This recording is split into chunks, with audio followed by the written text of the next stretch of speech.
Welcome to the latest episode of our podcast series for financial advisors. Today's episode is Rapid Reaction, LPL's acquisition of Commonwealth Financial Network, what it means for advisors and the industry. I'm Louis Diamond, and this is the Diamond Podcast for financial advisors.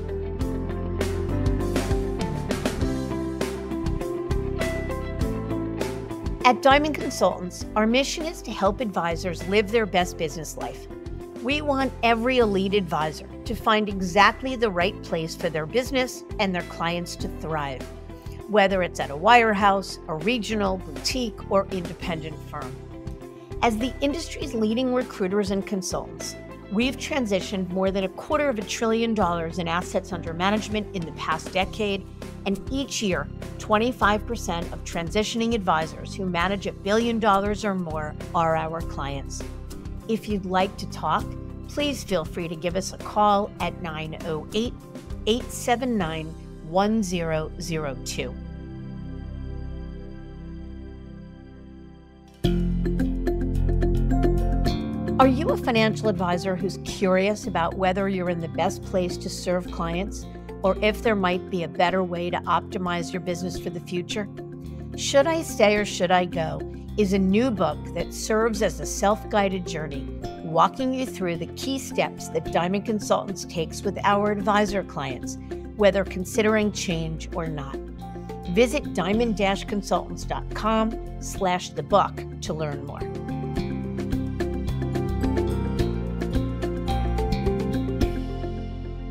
While the official announcement is imminent, credible sources confirm that LPL Financial, the largest independent broker-dealer in the country, will acquire Commonwealth Financial Network, its venerable and more boutique rival, a firm long known for its strong culture, impressive technology, and advisor-centric focus.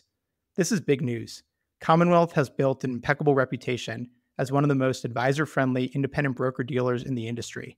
So a move like this naturally raises eyebrows and questions from advisors who chose Commonwealth for its boutique feel and consistent leadership.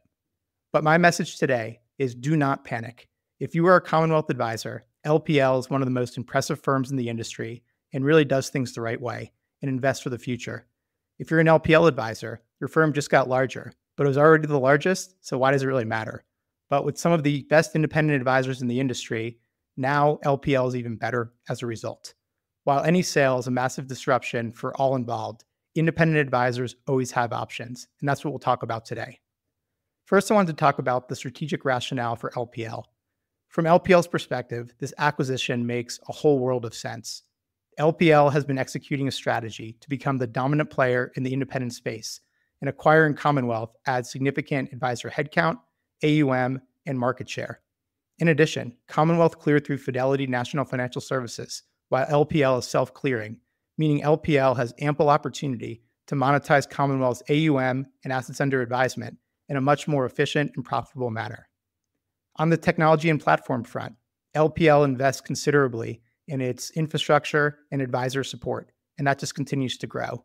And the firm is betting that its enhanced scale can not only make the LPL experience better, but also potentially enhance what Commonwealth is doing for its advisors and not dilute it. Additionally, Commonwealth had one of the best tech platforms in the industry and had top-ranked advisor support and service. As LPL grows, its one Achilles heel is really the perception of poor service. While that's a debate, and I'm not here to say whether it's true or not, perhaps LPL can pick up some really talented service folks who can not only help existing Commonwealth advisors, but the entire LPL community. So while deals like this are always about the dollars and cents and the valuations and how it's going to impact share price, I do think there's a ton of benefits for LPL and the LPL advisor community. Finally, on the LPL side is cultural fit.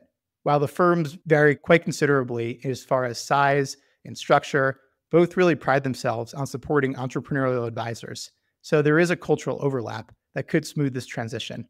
Plus, just about every advisor who picked LPL likely considered Commonwealth and vice versa. So there's definitely a lot of familiar faces as part of this deal. Now, what this means for Commonwealth advisors. For those at Commonwealth, I understand this is a very emotional time. Commonwealth was one of the most beloved firms that I've ever encountered, similar to A.G. Edwards and firms like it in the past, or Lincoln before its acquisition by Osaic last year. Many joined the firm because it was fiercely independent, not only in the business of allowing advisors to own their own books of business, but also as one of the last well-known privately held broker-dealers. And in an industry where boutique and high-touch broker-dealers are mostly a thing of the past, Commonwealth is a lifeline and a real home for many top advisors. I legitimately never come across Commonwealth advisors who aren't extremely happy with the firm. So understandably, a lot of questions, and I empathize with what advisors are going through. So what now? I would expect in the short term, there will be some stability, at least outwardly. Deals like this take time to integrate, they take time to close, and LPL will likely emphasize continuity and preservation of the Commonwealth feel, at least for a period of time. LPL is also an absolute pro at integrating advisors, full bank programs, and numerous acquisitions. So they have the playbook, and I would expect this to be as smooth as possible from an acquisition standpoint. How about on the financial side? When IB deals like this happen, the acquiring firm always pays retention deals to advisors that were part of the transaction. They're typically structured as forgivable notes, anywhere from, we've seen 20, 30 to 50% of an advisor's GDC, or perhaps basis points in assets. It could be more, it could be less. So if you're a Commonwealth advisor, you're not really in a bad spot. You can go to LPL, which is a great firm, and get paid to stay without a full repaper. Or if their goals are divergent from LPL, there's no shortage of suitors that will no doubt pony up to recruit quality talent, especially since Commonwealth advisors are amongst the best in the industry. And I think another point on the dollars and cents relates to succession and monetization of an advisor's practice. LPL has a very innovative structure to acquired affiliated advisors. It's a structure I haven't really seen before, where LPL buys the business, but transfers it to the next generation. And after a period of time, the next generation owns the business full stop, which is something I really haven't seen before. And Commonwealth never really had a structure like this to acquire its practices. Also, LPL has many very deep-pocketed buyers, something that Commonwealth didn't. And now Commonwealth advisors have the largest network of affiliated advisors to potentially sell to. So from a succession and monetization standpoint, I think this deal is a home run for Commonwealth advisors because more choices, more money typically means better deals and better valuations. And then the real question is, over the medium to long term, what's going to happen? What's going to change? The one guarantee here is that there will be change. There will be changes in custodians, changes in technology platforms, changes in service models, changes in firm branding, and many more things that I did not mention. So while I would expect changes to operational support and compliance policies, the biggest question here is whether the boutique experience and feel that Commonwealth was so well known for can be preserved in some way under a much larger corporate umbrella. Just because a firm is large, it doesn't mean that it's impersonal or the service is poor. So I think the onus is now on LPL to prove to Commonwealth advisors and advisors everywhere that scale actually means investing in service and doing a great job for advisors that have selected it as its home. Now, what this says about the industry. To me, this deal reinforces some major themes we've been tracking for a number of years. The first one, and it sounds like a broken record here, but consolidation is accelerating. Whether it's the breakneck pace of RIA deals, Schwab's acquisition of TD Ameritrade, or the hundreds, maybe even thousands of independent broker-dealer transactions, it's clear that size and scale are becoming strategic imperatives. While this is not the largest IBD acquisition as far as valuation or advisor headcount, to me, it's certainly the most notable and most shocking in recent memory. Another point here is private ownership isn't forever. Even firms that pride themselves on legacy and culture are susceptible to changing tides, be it succession, estate taxes, market pressure, or strategic opportunity. Commonwealth, Cambridge, and a couple of other firms really stood out for a long period of time as the antithesis to the private equity-backed broker-dealer model and to their publicly traded counterparts. I think now this raises the question of anyone can always be for sale, whether you're private, publicly traded, or private equity-backed. This is clear proof point that either everyone has a price or sometimes things change where the strategic decision of a firm has to change. Finally, my own musing here. What I've really been thinking about since I heard about this deal was, is this good for the industry? In my view, I think this is a brilliant strategic move by LPL and its new CEO, Rich Steinmeier. They pick up an incredibly valuable firm with some of the best advisors in the industry that were mostly fee-based.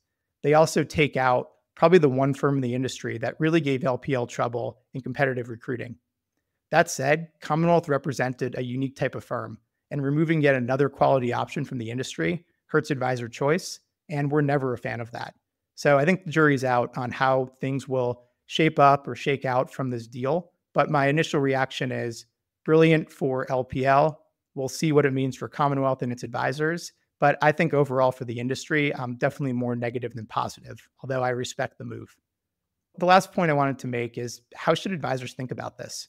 To me, whether you're at Commonwealth or anywhere, this is a moment to pause and reflect. Do you know who owns your firm and what their long-term vision is? Do you have a voice in strategic decisions that impact your business and clients? And if your firm were sold tomorrow, would you be prepared to pivot?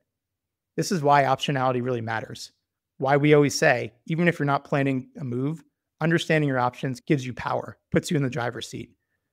We've worked with hundreds of advisors who never thought their firm would be sold or who ignored smoke signals because they're happy enough or were comfortable or were growing. What we've seen, though, is that those who are best prepared and out ahead of future changes are in a much advantaged position to truly control their own destiny. And that's really what matters.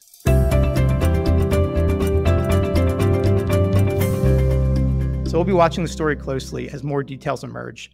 We've seen so many acquisitions like this in recent past, and we're always happy to share the likely choreography and what to expect moving forward. Thanks for tuning in to this rapid reaction episode of the Diamond Podcast for Financial Advisors. I'm Louis Steinmeier, and we'll be back soon with more insights and conversations that matter to advisors like you.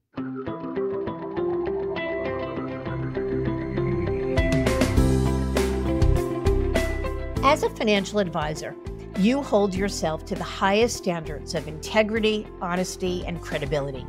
You are successful because you take your professional responsibilities seriously and are dedicated to your clients.